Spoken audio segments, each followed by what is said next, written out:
로마서 15장 14에서 21절 말씀입니다. 내 형제들아, 너희가 스스로 선함이 가득하고 모든 지식이 차서 능히 서로 구원하는 자임을 나도 확신하노라. 그러나 내가 너희로 다시 생각나게 하려고 하나님께서 내게 주신 은혜로 말미암아 더욱 담대히 대량 너희에게 썼노니, 이 은혜는 곧 나로 이방인을 위하여 그리스도 예수의 일꾼이 되어 하나님의 복음의 제사장 직분을 하게 하사 이방인을 제물로 드리는 것이 성령 안에서 거룩하게 되어 받으실 만하게 하려 하심이라. 그러므로 내가 그리스도 예수 안에서 하나님의 일에 대하여 자랑하는 것이 있거니와, 그리스도께서 이방인들을 순종하게 하기 위하여 나를 통하여 역사하신 것 외에는 내가 감히 말하지 아니하노라. 그 일은 말과 행위로, 표적과 기사의 능력으로, 성령의 능력으로 이루어졌으며, 그리하여 내가 예루살렘으로부터 두루 행하여 일루리곤까지 그리스도의 복음을 편만하게 전하였노라. 또 내가 그리스도의 이름을 부르는 곳에는 복음을 전하지 않기를 힘썼노니, 이는 남의 터 위에 건축하지 아니하려 함이라. 기록된 바 주의 소식을 받지 못한 자들이 볼 것이요 듣지 못한 자들이 깨달으리라 함과 같으니라. 사랑하는 형제 여러분, 11월 11일 목요일 저녁 묵상에 오신 것을 환영합니다. 11장까지는 구원의 진리를 가르친 후에 12장부터 15장 13절까지는 구원받은 자의 삶이 어떠해야 하는지를 가르쳤습니다. 이제부터 마지막까지는 바울이 개인적인 이야기를 다루며 마무리를 하는 부분입니다. 오늘 본문에서 바울은 이 편지 로마서를 쓰게 된 이유를 먼저 말합니다. 14절, 내 형제들아, 너희가 스스로 선함이 가득하고 모든 지식이 차서 능히 서로 권하는 자임을 나도 확신하노라. 그러나 내가 너희로 다시 생각나게 하려고 하나님께서 내게 주신 은혜로 말미암아 더욱 담대히 대략 너희에게 썼노니. 바울이 로마서를 써서 구원의 진리와 성도의 도리를 알려주는 이유는 로마 교회가 구원의 진리를 몰라서가 아닙니다. 이미 잘 알고 있고 선한 행실도 많지만 다시 생각나게 하려고 썼다는 것을 밝힙니다. 맞습니다. 구원의 진리는 단순한 듯 하면서도 우리의 삶 전체에 적용되고, 또한 단순한 듯 하면서도 묵상할수록 그 의미가 더욱 더 깊어지는 것이 바로 구원의 진리입니다. 그래서 구원의 진리는 우리가 곱씹어 보면서 그 은혜를 깊이 알고 하나님의 구원의 어떠하심을 알아서 우리 역시 같은 은혜 방식으로 살아드려야 하는 것입니다. 이것이 참으로 진실입니다. 이 귀한 진실을 다른 어느 누구가 아닌 바울이 로마 교회에 전하게 된 것은 바울을 향한 하나님의 은혜로 인한 것인데요. 그 은혜는 바로 사도직을 부여받은 은혜입니다. 사실 바울이 기독교 박해자로서 성도들을 죽일 듯이 박해했고 스데반 집사의 살해에도 가담한 바를 생각할 때에 그러한 자가 이방을 위한 사도가 되어서 복음의 제사장 역할을 한다는 것은 놀라운 은혜가 아닐 수 없죠. 그래서 바울은 자기에게 주어진 주님의 임무를 완수하지 않을 수 없는 것이고, 그 임무 중에 하나가 바로 로마서를 쓴 일입니다. 그래서 그 은혜로 말미암아 더욱 담대히 대량 너희에게 썼던 것입니다. 16절, 이 은혜는 즉 사도직을 받은 이 은혜는 곧 나로 이방인을 위하여 그리스도 예수의 일꾼이 되어 하나님의 복음의 제사장 직분을 하게 하사 이방인을 제물로 드리는 것이 성령 안에서 거룩하게 되어 받으실 만하게 하려 하심이라. 복음 전도자로서의 바울 자신을 하나님의 복음의 제사장 직분이라고 말하고 있습니다. 복음 전도자는 제사장에 비유될 만큼 영광스러운 일인데요.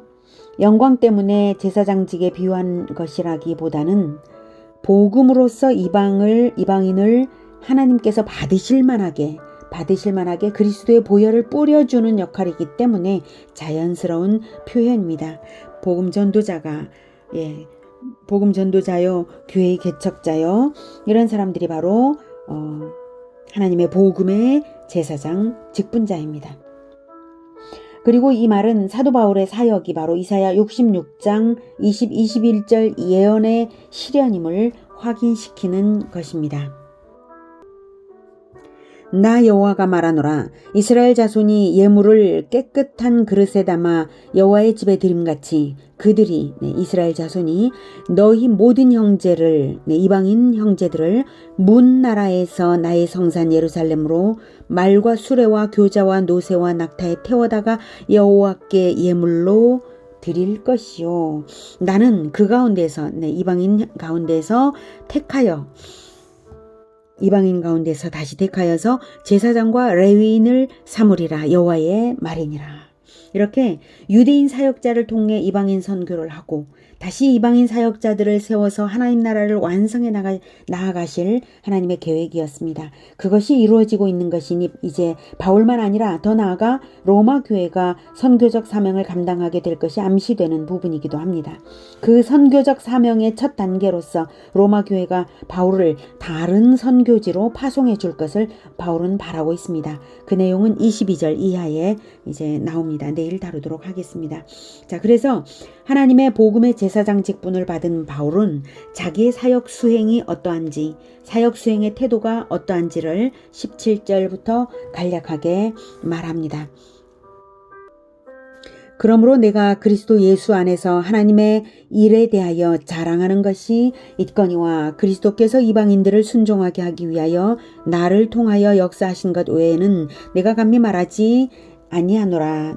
자랑은 하지만 그리스도께서 바울을 통해 이루신 이방인 선교 사역 간증만 말할 뿐 바울 자신을 드러내는 자랑은 아니라는 것이죠. 그 일은 선교 사역은 말과 행위로 설교들과 실천적 사역들로 이방인 선교했고요. 19절 표적과 기사의 능력으로 성령의 능력으로 이루어졌으며 그리스도께서 바울을 통하여 하신 일이죠. 그리하여 내가 예루살렘으로부터 두루 행하여 일루리곤까지 그리스도의 복음을 편만하게 전하였노라. 이미 드넓은 지역에 대해 성공적인 선교를 바울이 수행했습니다. 20절 또 내가 그리스도의 이름을 부르는 곳에는 복음을 전하지 않기를 힘썼노니 이는 남의 터 위에 건축하지 아니하려 함이라. 바울의 복음 전파 사역은 늘 미개척지를 향하여 나아가는 것이었습니다. 남이 이미 복음을 뿌려놓은 곳에서 하지 않겠다는 것입니다. 이것은 더 넓은 지역에 복음을 전파하려는 바울 자신의 선교관과 목회 윤리입니다. 그래서 이제 로마 교회를 잠시만 있을 뿐이고 다른 데로 이제 보내달라는 것이 또 여기에서도 다시 암시가 되고 있죠. 21절 기록된 바 주의 소식을 받지 못한 자들이 볼 것이요 듣지 못한 자들이 깨달으리라 함과 같으니라. 이사야 52장 15절 인용이고요. 그가 나라들을 놀라게 할 것이며 그가는 예수 그리스도입니다. 나라들을 놀라게 할 것이며 왕들은 그로 말미암아 그들의 입을 봉하리니 너무 놀라서 입을 막는다는 거죠. 이는 그들이 아직 그들에게 전파되지 아니한 것을 볼 것이요 아직 듣지 못한 것을 깨달을 것임이라. 바로 그가 즉 예수 그리스도의 십자가와 부활, 그것이 십자가 대속의 죽음과 부활이 온 세계를 놀라게 할 것이고 온 세계를 놀라게 할 만큼의 고난을 기꺼이 지는 이유는 바로 온 천하의 만민을 예수께서 얻고자 하는 하나님의 원대한 꿈이기 때문입니다.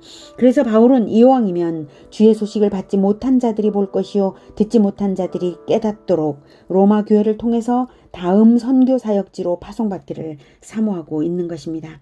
오늘은 복음 전도가 하나님의 복음의 제사장 직분과도 같음을 알았습니다.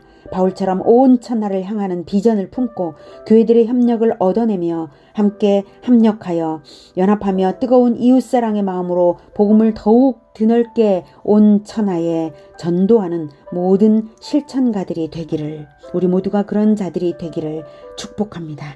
기도하겠습니다. 하나님,